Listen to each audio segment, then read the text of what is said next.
அமுதமலை இணையதள வானொலியினூடாக உங்களுக்கான நேரம் பூம்புனல் நிகழ்ச்சியினூடாக இன்று திருமதி ஞானா அவர்கள் எண்ணமே வாழ்வு என்ற தலைப்பில் எங்களுடன் உரையாட வந்திருக்கிறார்கள். அவர்கள் இந்த உரையாடலை உங்களுக்கு தருவதன் மூலம் இந்த எண்ணத்தின் மூலமே எங்களுடைய வாழ்வை அமைக்க முடியும் என்ற கருத்தை நிலைநிறுத்த வந்துள்ளார்கள். உங்கள் எல்லோருக்கும் இப்போ தெரிந்திருக்கும், நாங்கள் எல்லோரும் கலியுகத்தின் இறுதியில் இருக்கிறோம். அதாவது இந்த காலம் இப்போது கலியுகமாக இருக்கிறது.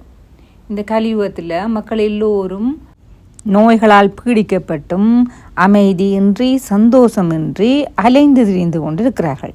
அந்த இழந்து விட்ட அமைதியையும் சந்தோஷத்தையும் மீண்டும் பெற்றுக்கொள்வதற்காக வெளியிடங்களில், அதாவது பூங்கா, மத சார்ந்த நிலையங்கள், மத சார்ந்த ஸ்தாபனங்கள், வழிபாட்டு தலங்கள், அத்துடன் சுற்றுலா தலங்களுக்கும் அலைந்து திரிந்து கொண்டிருக்கிறார்கள்.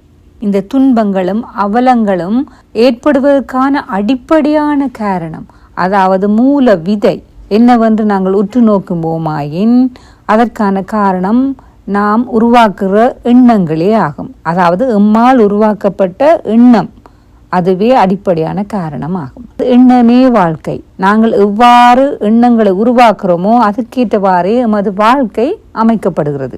எனவே எமது வாழ்க்கையை உயர்வாகவும் மேன்மையானதாகவும் மாற்றிக்கொள்வதற்கு எவ்வாறு நாங்கள் எண்ணத்தை உருவாக்க வேண்டும், அதற்கான வழிமுறைகள் யாவை என்பதை தெளிவாகவும் விரிவாகவும் எடுத்துரைக்க திருமதி ஞானா அவர்கள் இப்போது எங்களுடன் இணைந்துள்ளார்கள். என்ன நேயர்களே, அவர்களின் தெளிவான இந்த விளக்கத்தை கேட்டு நாமும் எமது வாழ்க்கையை மேன்மையாகவும் உயர்வாகவும் மாற்றிக்கொள்வோமா? அமுதமலை இணையதள வானொலியின் உங்களுக்கான நேரம் பூம்புனல் நிகழ்வின் அனைத்து நேயர்களுக்கும் அன்பு வணக்கங்கள் கூறி உங்களுடன் இணைந்து கொள்பவர் கனடாவில் இருந்து சகோதரி ஞானா அவர்கள். இன்று நடப்பது கலியுகம். அத்துடன் உலகம் அழியப்போகிறது என்று மக்கள் அனைவரும் கூறுகின்றனர். உலகம் முழுவதும் கூட பயம், பதட்டம், கொலை, கொள்ளை நிறைந்து காணப்படுகிறது. அத்துடன் அனைத்து மனிதர்களிலும் காமம், கோபம், பற்று, பேராசை, அகங்காரம் போன்றவற்றின் ஆதிக்கத்தின் அதி உச்ச நிலை இருப்பதையும் கூட அன்றாட உலகின் இன்றைய அவலம் நிலை செய்திகள் மூலம் அறியக்கூடியதாக உள்ளது. ஆனாலும் ஒவ்வொருவரும் தாம் அமைதியாக வாழ வேண்டும் என்றே விரும்புகின்றனர். அதற்காகவும் பல்வேறுபட்ட ஆன்மீக முயற்சிகளை செய்தாலும் கூட தம்மிடம் இருக்கும் தீய குணங்கள்தான் தம் அமைதியற்ற வாழ்வுக்கு காரணம் என புரிந்து கொள்ள வேண்டும். அதிலிருந்து தம்மை விடுவிக்க வேண்டும். அத்தகைய விளக்கமில்லாத அறியாமை நிலையை கொண்டவராக தாமே தமக்கு துன்பத்தை கொடுத்து வாழ்கின்றனர். அதாவது தன் கையால் தன் கண்ணை குட்டுவது போல் தத்தமது தீய குணங்களால் தமக்குத்தானே துன்பத்தை தேடுவதும், பின் அதற்கு கடவுளையும் மற்றவர்களையும் காரணம் காட்டி தம்மை அந்த பொறுப்பிலிருந்து விடுவித்துக் கொள்வதுமே இன்றைய மனிதரின் வாழ்வாகிவிட்டது. அது மட்டுமல்லாமல் இதுவே தம்முடைய விதி என்று நொந்து கொள்கின்றனர். அந்த விதியை வேறு யாரோ தங்களுக்கு உருவாக்கிவிட்டதாக கருதுகின்றனர். ஆனாலும் அதே மனிதர்களாகிய நாம் எண்ணம் போல் வாழ்வு என்று கூறுகிறோம். அதாவது நாம் உருவாக்கும் எண்ணங்களின் தன்மைக்கேற்பவே எமது வாழ்வு அமைகின்றது என கூறுகிறோம். இதை கூறும் நாம் எம் எண்ணங்களை சீராக்கி எம் வாழ்வை மலர வைக்க முடியாதா? ஏன் நாம் அந்த முயற்சி செய்வதில்லை? கூற்றுக்களை கூறுகின்றோம், ஆனால் அந்த முயற்சியை ஏன் செய்வதில்லை? எமக்கே புரியவில்லை. அப்படியானால் எண்ணம் என்பது எது? எம் மனதில் இயல்பாக கட்டுப்பாடின்றி வருகிறது என்று கூறுகின்றனர். அவ்வாறு இருக்க எவ்வாறு எண்ணங்களை நாம் சீராக்குவது? அது தானாக வருகிறது. எம்மால் அதை எப்படி கட்டுப்படுத்த முடியும் என்று மக்கள் கருதுகின்றனர். அதனால் அதற்கான எந்த முயற்சியும் செய்யாமல் வெறுமனே கடவுளிடம் போய் அவரே எமக்கு அமைதியை தர வேண்டும் என்று ஒரு பக்கம் யாசிக்கிறார்கள், அடுத்த பக்கம் தவறினால் கடவுளையே குற்றம் குறை சொல்லி தங்கள் குறைக்கு காரணம் காட்டுகிறார். எண்ணங்களின்றி மனித வாழ்வு இல்லை. மனிதர் எண்ணங்களை உருவாக்காமல் ஒரு நிமிஷம் கூட இருக்க மாட்டார்கள். அவ்வாறு எண்ணங்களை உருவாக்கும் மனிதர் தாம் உருவாக்கும் எண்ணங்களைப் பற்றியும் அவற்றின் விளைவுகளைப் பற்றியும் அறிந்திருப்பது அவசியமல்லவா? மனிதரின் அனைத்து செயற்பாடுகளுக்கும் அவர்கள் உருவாக்கும் எண்ணம்தான் விதை. ஆகவே விதையான எண்ணங்களில் இருந்தே சொல், செயல் அனைத்தும் விருட்சமாக வளர்க்கிறது. எண்ணங்களுக்கேற்பவே வார்த்தை மேலும் செயல் அனைத்தும் உருவாகும். இத்தகைய செயற்பாடு மூலம் இவ்வாறு ஒருவர் எண்ணத்தை உருவாக்கி அதன் மூலம் செயல்களை செய்வதன் மூலமே இன்பத்தையோ துன்பத்தையோ தாமாகவே தேடுகின்றனர். அதே மனிதர் தாம் உண்ணும் உணவு வயிற்றில் குழப்பத்தை உருவாக்கினால் அந்த உணவை தவிர்க்கிறார்கள். அது ஏன் அந்த உணவு ஒவ்வாதது என அறிந்து தவிர்க்கிறார்கள். அப்படியான மனிதர் ஏன் எமக்கு துன்பம் தரும் விடயங்களை உள்ளெடுக்க வேண்டும்? அதற்காக ஏன் நாம் சிந்திப்பதில்லை? ஆனால் நாம் என்ன செய்கிறோம்? எமக்கு விரும்பிய விடயங்களை, எமக்கு விருப்பமானவர்களுடன் தொடர்பை உள்வாங்கி அதன் அடிப்படையில் எண்ணங்களை உருவாக்குகிறோம்.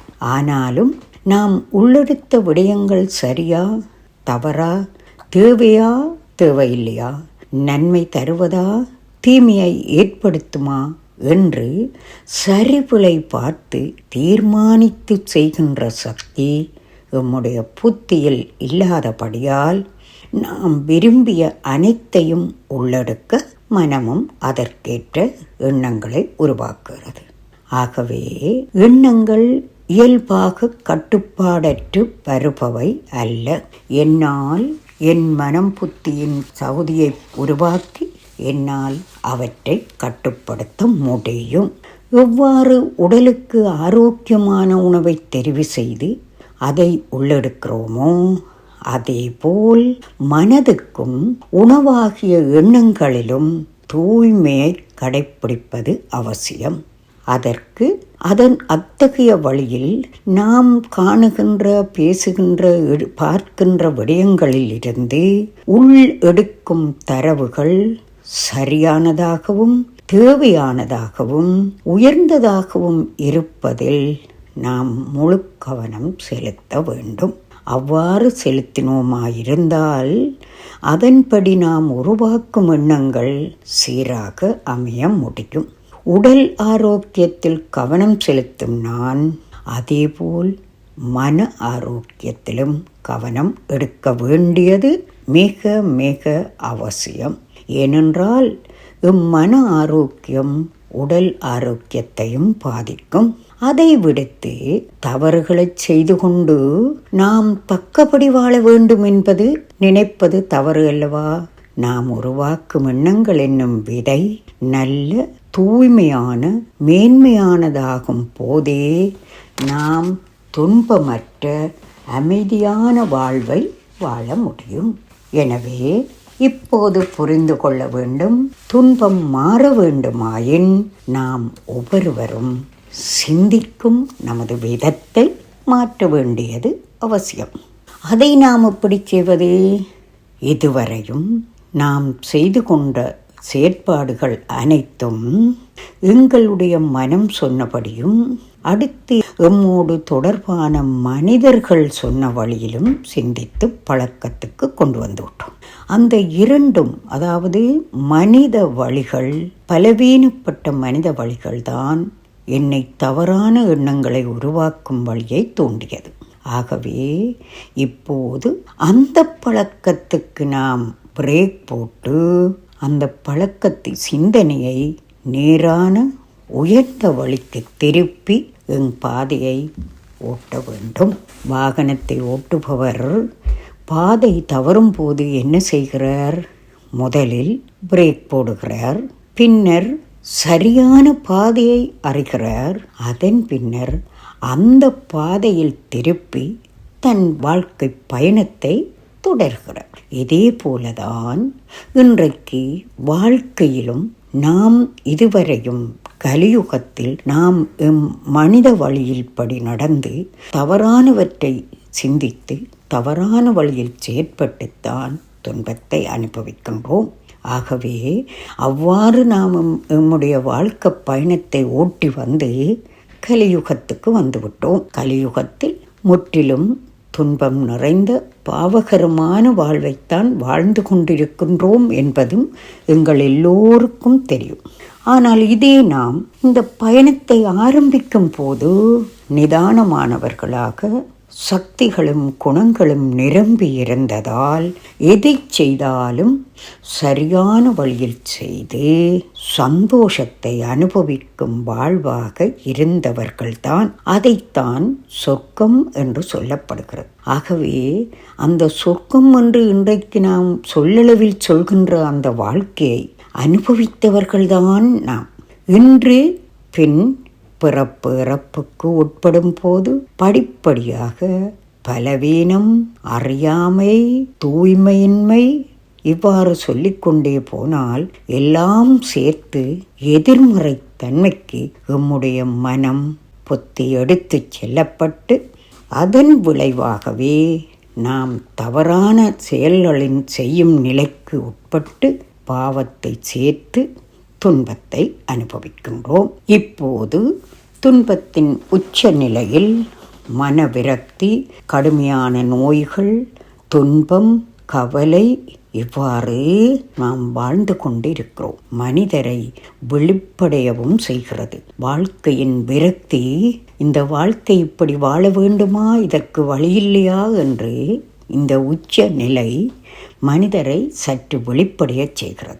அத்தகைய இந்த கலியுக இறுதியில் அதர்மம் தலைதூக்கும் போது நான் அவதரிப்பேன் என கூறிய இறைவனும் இதுவே தான் தன் குழந்தைகளிடம் சென்று அவர்களின் துன்பம் தீர்க்க வேண்டிய இறுதி நேரமாக வந்துவிட்டது என்பதை உணர்ந்து அவரும் வழிகாட்ட வந்துவிட்டார்.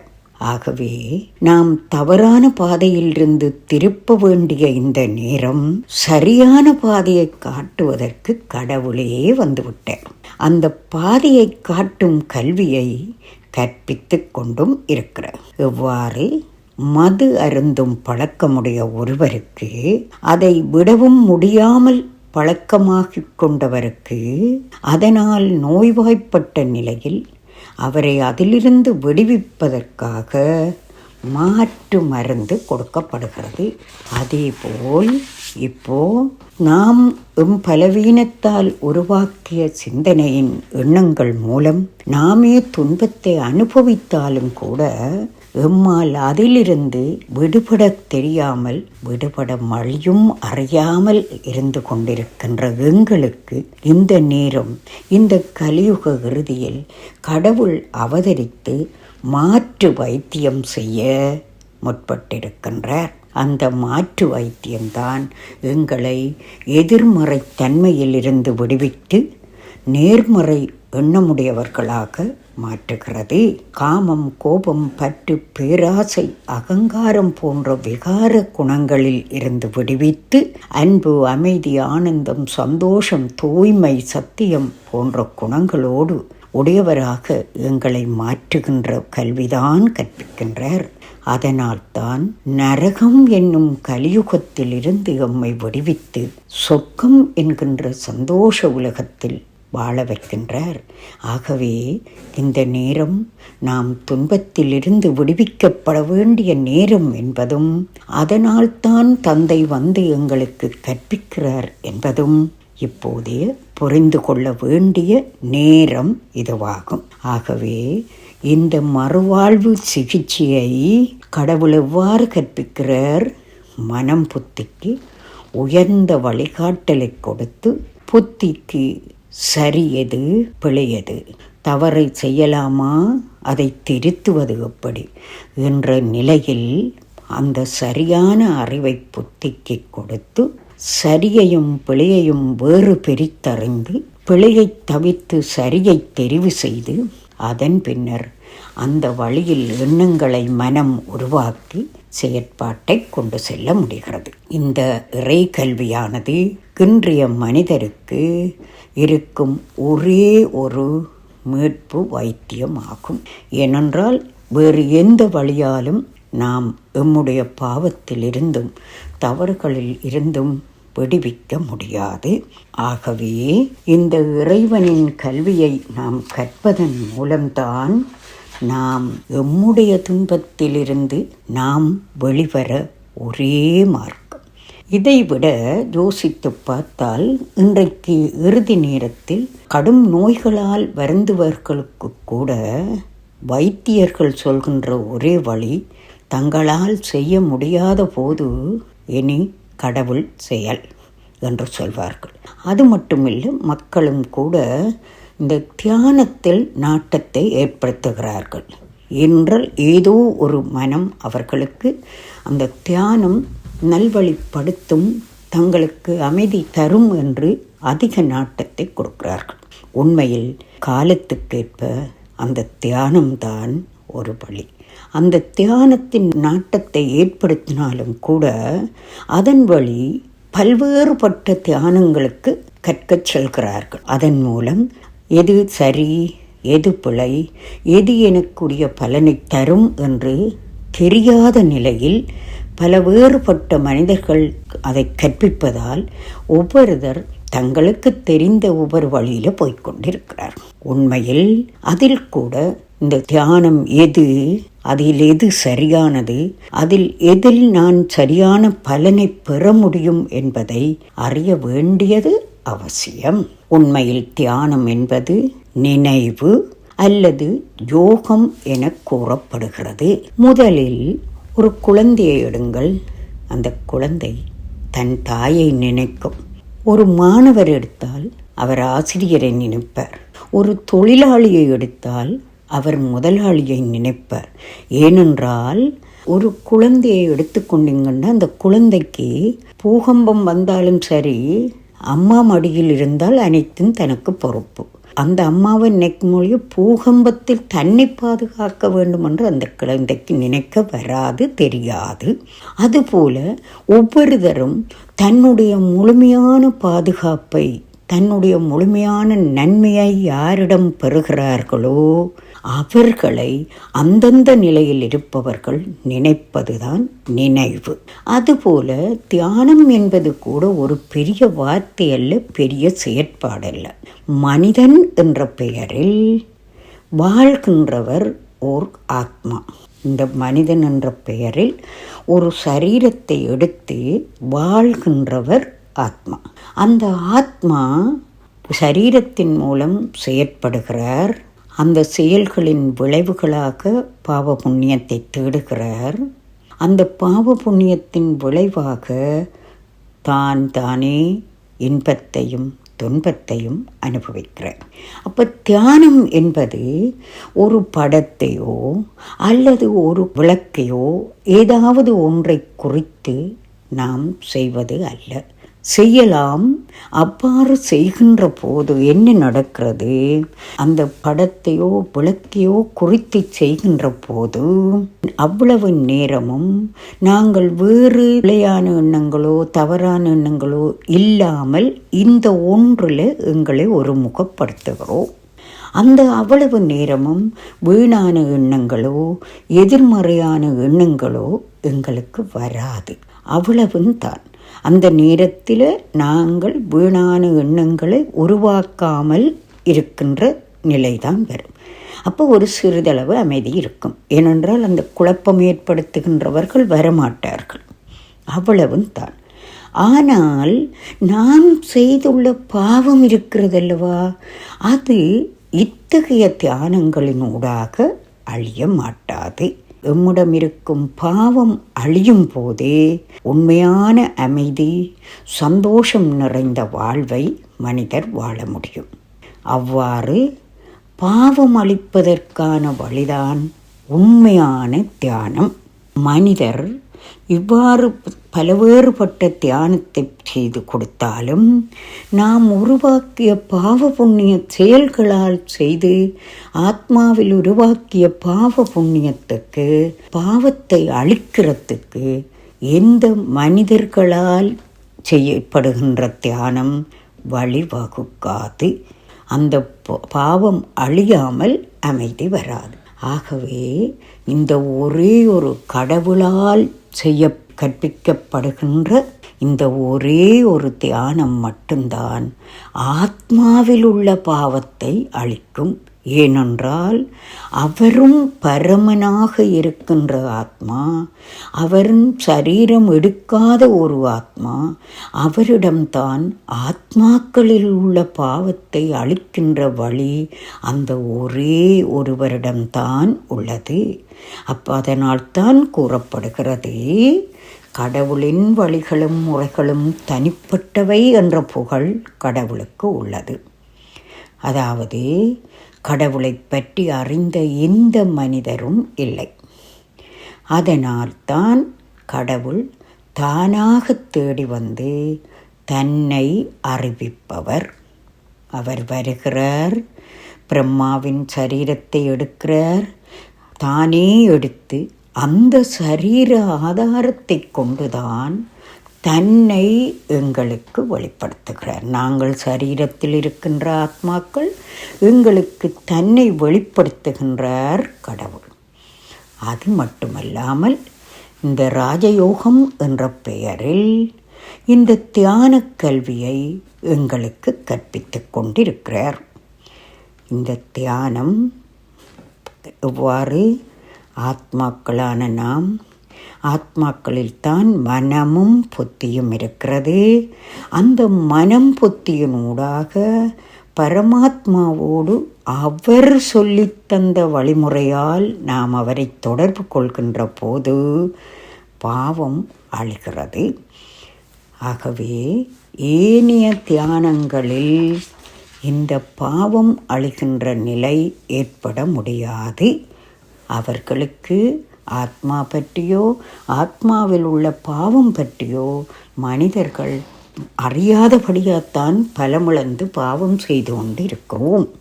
ஆகவே பல்வேறு தியானங்கள் நீங்கள் கற்றாலும் கூட எதன் மூலமும் பாவம் அழியாது.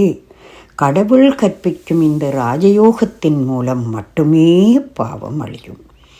ஆத்மா அந்த தியானத்தின் மூலம் மட்டுமே தூய்மையாக்குவதால் மனம் புத்தி தூய்மையாக்கப்பட்டு புத்தியானது தெளிவாக சரியது பிழையது என்று பிரித்தறிந்து சிந்திக்கக்கூடிய நிலையிலும் அதை சரியாக உருவாக்கக்கூடிய நிலையிலும் உருவாக்குறது. எனவே அமைதியான வாழ்வு என்று சொன்னால் அது இந்த தியான கல்வியை கற்கிறபடியால் தான். இதைவிட இன்னும் பார்த்தால் இந்த ராஜயோக தியானத்தின் மூலம் எத்தகைய நன்மைகள் ஏற்படும். சிறு குழந்தைகளுக்கு அவர்கள் நேர்மறைக்கு சிந்திக்க பழக வேண்டும் என்று பெற்றோர் நற்சிந்தனை வகுப்புகளுக்கு அனுப்புவார்கள். ஏன்? ஒருவர் நேர்மறையாக சிந்திக்கின்ற போதுதான் அவர் மேன்மையான வழியில் தன்னை வளர்க்க முடியும். அதை சிறு குழந்தைகளுக்கு கூட பெற்றோர் பௌதீகமான மனிதர்களிடம் அனுப்புவார்கள். ஆனால் ஆத்மாவில் உள்ள பதிவாக உள்ள எதிர்மறை தன்மை அழிய மாட்டாது. மனிதர்களுக்கு அதை அழிக்கின்ற வழியை கொடுக்கின்ற நிலை தெரியாது. ஆகவே இந்த ராஜயோக தியானம் முதலாவதாக இதுவரை கலியுகத்தில் எதிர்மறையாக சிந்திப்பவர்களாக முழுதாக மாறிய எமக்கு நேர்மறை எண்ணங்களை உருவாக்குபவர்களாக மாற்றுகிறது. அந்த நேர்மறை எண்ணங்களை உருவாக்குவதன் மூலம் ஒருவர் ஒரு விடயத்தை பார்க்கின்ற கண்ணோட்டம், முன்னர் எதிர்மறையாக தன்மையை பார்த்தவர் இப்போது அதே விடயத்தில் அதில் என்ன இருந்தாலும் அவர் பார்க்கின்ற விதம் அதில் உள்ள நேர்மறை தன்மையையே பார்ப்பவராக மாறுகிறார். அதாவது நேர் எண்ணங்களை உருவாக்குபவர் அவருடைய கண்ணோட்டம் நேரான வழியில்தான் பார்க்கும் ஒரு விஷயத்தை. அவ்வாறு நேர்மறையாக பார்க்கின்ற விதத்தை அவர் உருவாக்குகின்ற போது அவருடைய மனோபாவம் தூய்மையானதாகவும் மேன்மையானதாகவும் உருவாகும். அப்போ நாம் மனோநிலை மாற்றம்தானே, மனோநிலையில் உள்ள ஆளுக்குத்தானே நாம் துன்பப்படுகிறோம். ஆகவே இந்த விதத்தில் நாங்கள் உருவாக்கி கொண்டு போகின்ற போது நம்முடைய மனோபாவம் தூய்மையாகுவதால் அந்த மனோபாவத்தினூடாக எம்மிடம் இருந்து தூய்மையான அதிர்வுகள் வெளியே போகவும், அந்த நிலையில் என் நிலை, என்னுடைய தூய்மை உருவாகின்ற போது அமைதியும் சந்தோஷமும் எனக்கு உருவாகின்ற நிலை ஏற்படுகிறது. அது மட்டுமல்லாமல் இவ்வாறு என்னுடைய மனோபாவம் மாறுகின்ற போது என்னிடமிருந்து செல்கின்ற அதிர்வுகள் மற்றவருக்கும் அவருடைய மனோபாவத்திலும் மாற்றத்தை ஏற்படுத்தும். இதனால் நாம் எம்முடைய மாற்றம் மட்டுமல்ல, இந்த ராஜயோகத்தினால் நாம் மாறி மற்றவரும் மாறுவதற்கு நாம் உதவி செய்ய முடியும். இதைத்தான் சொல்லுவதே சுயமாற்றத்தின் மூலம் உலக மாற்றம் நடைபெறும் என்று. ஆகவே நாம் எம்மை மாற்றுவதுதான் இந்த ராஜயோக கல்வி. எம்மை மாற்றுவதன் மூலம் எம்மிடம் இருந்து நன்மையை பெறுகின்றார் மற்றவர். அப்போ அவர்களும் மாறுவதற்கு நாம் உதவி செய்கின்றோம். அடுத்து வித்தியான கல்வியை கற்பிப்பவர் கடவுள், சர்வ சக்திவான், சர்வ குணங்களும் நிரம்பியவர், சம்பூரணமானவர், என்றும் மேன்மையானவர், அதி உயர்ந்தவர், என்றுமே குறையாதவர், சரீரம் எடுக்காதவர். நாம் சரீரம் எடுப்பதால் தான் ஆத்மா பலவீனப்பட்டு பாவம் செய்கிறோம். அவர் சரீரமே எடுக்காதவர். ஆகவே என்றும் தன்னுடைய உயர்ந்த நிலையில் மட்டுமே இருக்கும் ஒரே ஒருவர் கடவுள் மட்டும்தான். ஆகவே அந்த சர்வசக்திவானோடு தொடர்பு கொள்ளும் தியானம் சகல சக்திகளையும் எம்மை பெறக்கூடியதாக செய்கிறது, நற்குணங்களையும் பெற முடிகிறது. இவ்வாறு சகல சக்திகளையும் நற்குணங்களையும் பெறுவதால் நாங்கள் திரும்பவும் அதே ஆத்மாக்கள் அழியாதவர்கள், அதே ஆத்மாக்கள் எவ்வளவு இறங்கி கீழே வந்தோமோ அத்தனை படிகளும் ஏறி திரும்பவும் அதி உயர்ந்த நிலைக்கு, சம்பூர்ணமான நிலைக்கு நாம் போக முடியும். அவ்வாறு திரும்ப சம்பூர்ணமடைந்த ஆத்மாதான் தனக்கென அந்த நிலையில் இயற்கையும் தூய்மையான சரீரத்தை கொடுக்கிறது.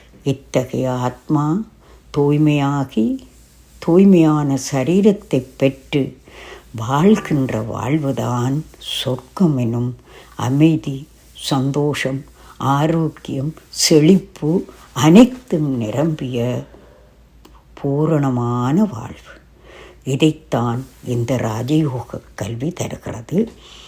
ஆகவே எண்ணம் போல் வாழ்வு என்கின்றோம்.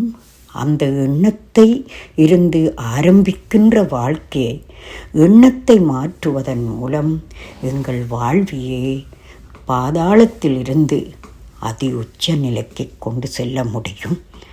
அதுக்கான இந்த கல்வியை கற்று உலகெங்கும் தன் குழந்தைகளுக்காக இறைவன் இலவசமாக கற்பிக்கின்றார். அதை கற்று நாம் எல்லோரும் திரும்பவும் எங்களுடைய அமைதியான வாழ்வை அடைய முடியும். நன்றி, வணக்கம். திருமதி ஞானா அவர்களால் வழங்கப்பட்ட உரையை செவிமடுத்தீர்களா? எவ்வாறு மனதில் தரிகட்டு ஓடும் எண்ண ஓட்டத்துக்கு பரமாத்மா பரம தந்தையால் வழங்கப்படும் இந்த ஞான கருத்துக்களை வழங்கி ஒரு கடிவாளத்தை இடுவது போல் நிறுத்தி தூய்மையான நேர்மறையான எண்ணங்களாக மாற்றுவதன் மூலம் எமது வாழ்க்கையை அமைதியாகவும் சந்தோஷமாகவும் மேன்மையாகவும் மாற்ற முடியும் என்பதை திருமதி ஞானா அவர்கள் தெளிவாகவும் விரிவாகவும் எமக்கு எடுத்துரைத்தார்கள். நன்றி சகோதரி அவர்களே, நன்றி. மேலும் நம் சிவதந்தையால் வழங்கப்படும் இந்த ஞான கருத்தை எமது புத்தியில் உள்ளெடுத்து அதனை கிரகிப்பதன் மூலம் நாம் எமது சுயமரியாதையிலும் நிலைத்திருக்க முடியும். இதனை சற்று ஆழமாக நாங்கள் சிந்திப்போமானால், அதாவது இவ்வுலகில எல்லா மக்களுமே மற்றவர்களிடமிருந்து மரியாதையை எதிர்பார்க்கிறார்கள். ஆனால் நாங்கள் அவர்களுக்கு மரியாதை கொடுப்பதற்கு முன்னர் நாம் எமக்கு மரியாதை கொடுக்கிறோமா என்றதை நாங்கள் சிந்திப்போமானால் அது குறைவாகத்தான் இருக்கிறது.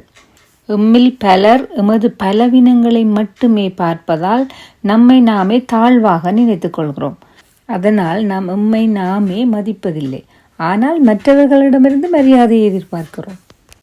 தம்மை தாமே மதிக்காதவர்கள் எவ்வாறு மற்றவர்களிடமிருந்து மரியாதையை எதிர்பார்க்க முடியும்? எனவே நம்மை பற்றிய உண்மையான உயர்வான எண்ணக்கருத்துக்களை எங்களுக்குள்ளே கிரகிப்பதன் மூலம், அதாவது அதனை உட்கிரகிப்பதன் மூலம் நாம் எப்போதுமே சுயமரியாதையில் இருக்க பழகிக்கொள்ள வேண்டும். இதற்கு சிவதந்தையால் வழங்கப்படும் இந்த ஞான கருத்துக்கள் மிகவும் உறுதுணையாக இருக்கிறது. அந்த ஞான கருத்துக்களில் முதன்மையானதும் முக்கியமானதுமான ஞான கருத்து நான் ஓர் ஆத்மா, இந்த சரீரம் அல்ல என்பதாகும். ஆத்மாவான நான் என்னுள் அமைதி, அன்பு, சக்தி, தூய்மை, சந்தோஷம், பேரானந்தம், ஞானம் ஆகிய 7 திவ்ய குணங்களால் நிரம்பி காணப்படுகிறேன். ஆத்மாவான நான் அனாதியானவன், அழிக்கப்பட முடியாதவன், அமரத்துவமானவன்.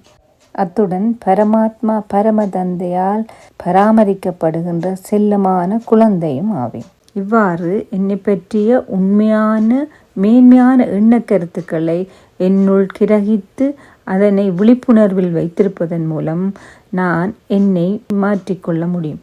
அதாவது என்னை சுயமரியாதையில் நிலைத்திருக்க செய்ய முடியும்.